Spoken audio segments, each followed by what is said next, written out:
j'espère que vous allez bien depuis notre dernière petite impulsion. On s'était quitté sur le fait de se dire qu'il fallait absolument qu'on apprenne en fait à remplir notre agenda ou notre planning en fonction de ce que Dieu voudrait qu'on fasse et de la manière dont Dieu voudrait qu'on le remplisse. Et j'aimerais vous donner simplement 5 petits points ou 5 petites clés aujourd'hui pour nous aider en fait à évaluer la valeur de chacun des aspects de notre planning. En fait, il faudrait par exemple qu'on commence, et je pense que c'est même pas forcément par exemple, mais que c'est très important, par noter dans notre planning les temps qu'on veut passer avec Dieu. Que vous ayez l'impression d'être à distance de Dieu en ce moment, ou que vous ayez l'impression que l'intimité elle est en train de grandir entre vous, commençons par remplir nos agendas ou nos plannings en mettant dedans notre temps de culte hebdomadaire, parce que c'est important d'être rattaché à une communauté, mais aussi nos temps de culte ou nos temps avec Dieu au quotidien. Ça n'a pas besoin d'être hautement théologique, ça n'a pas besoin d'être très long, ça n'a pas besoin d'être ultra spirituel. Ce que Dieu veut, c'est qu'on soit honnête et vrai devant lui. Et pour ça, il n'y a rien de mieux que d'apprendre à se bloquer.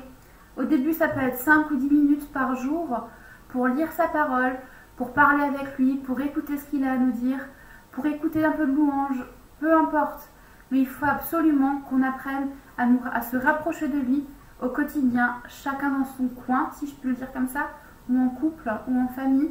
Mais vraiment, c'est tellement important de développer l'intimité avec Dieu, parce que notre planning, en fait, si on commence par mettre ça dedans, il va être radicalement changé, et vous verrez que c'est du temps qu'on ne perd jamais dans son emploi du temps, le temps qu'on passe avec Dieu.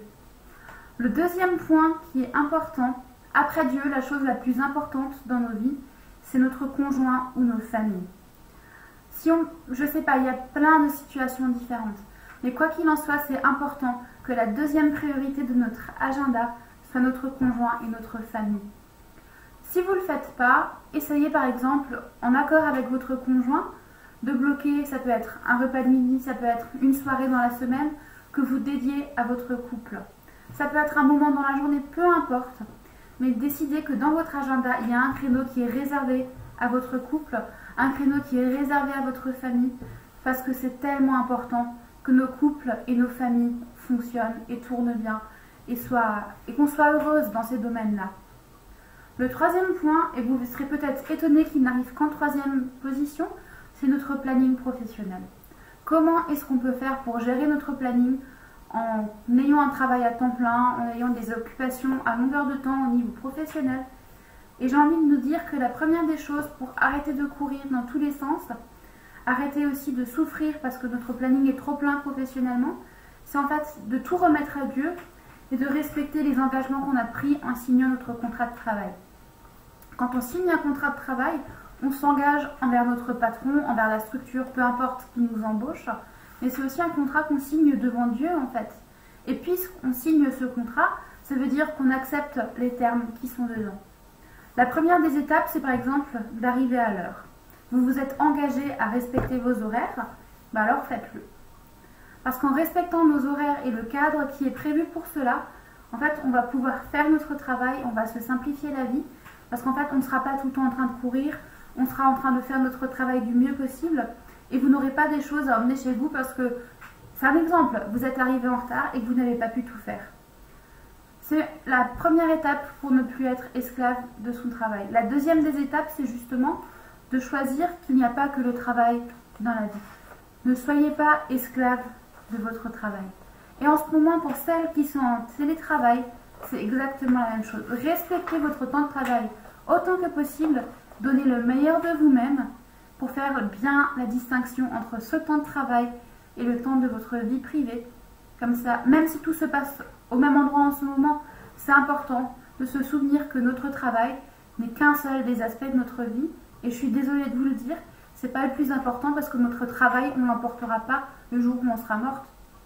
C'est juste un des outils, un des aspects de notre vie. Ça ne doit pas devenir le centre de notre vie. Il n'y a que Dieu qui peut être au centre de notre vie. Et si on s'éloigne encore un peu plus des cercles, des différents cercles qui sont importants, le dernier point, c'est qu'il faut qu'on apprenne à se noter des plages horaires où on prend du bon temps, où on se note nos loisirs dans notre agenda ou notre emploi du temps. C'est tellement important de se rappeler qu'on a aussi le droit de prendre du bon temps pour soi et pour notre famille.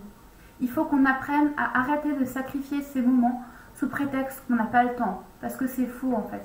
Il suffit juste parfois de s'organiser. Et ça peut arriver qu'il y ait un moment où on n'ait pas le temps, effectivement.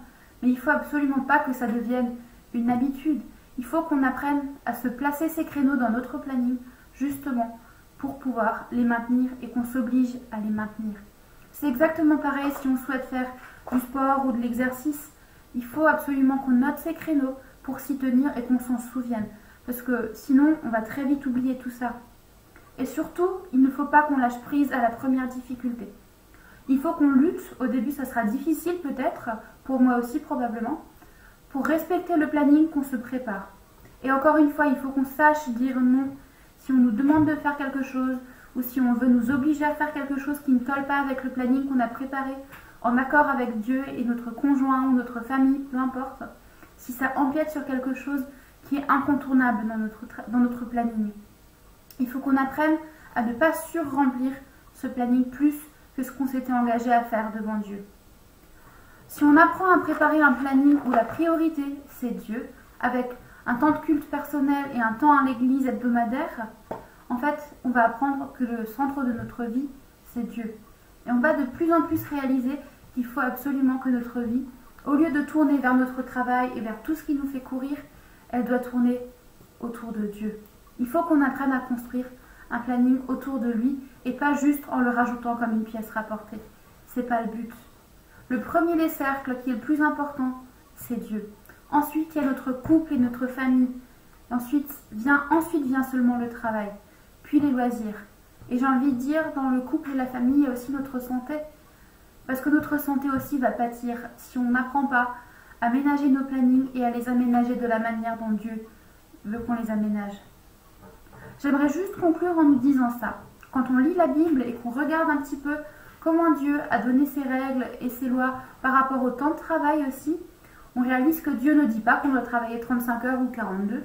On réalise que Dieu ne nous dit pas de bosser peu importe quels horaires, en 3-8 ou autre chose. On réalise que Dieu donne une seule règle et un seul impondérable, c'est le Shabbat. Une fois par semaine, Dieu dit, vous vous reposerez. Et cette journée, elle me sera dédiée, elle me sera vraiment dédiée à moi, à votre famille, à vous. C'est un temps de repos qui est obligatoire pour le peuple juif. Et je pense qu'il faut qu'on apprenne quelque chose par rapport à ça. Il faut qu'on apprenne que le temps de repos, il est obligatoire dans notre planning et notre agenda. C'est pas juste quand on a le temps, c'est un temps qui devient obligatoire. Et en honorant ce temps, en le respectant, c'est quelque chose qui va nous permettre aussi de mettre Dieu au centre de tout ça et de respecter le rythme que lui nous demande de respecter. Je vous souhaite une bonne journée, un bon week-end et je vous retrouverai lundi soir pour un autre sujet. En attendant, bonne méditation et bon temps à vous, soyez bénis.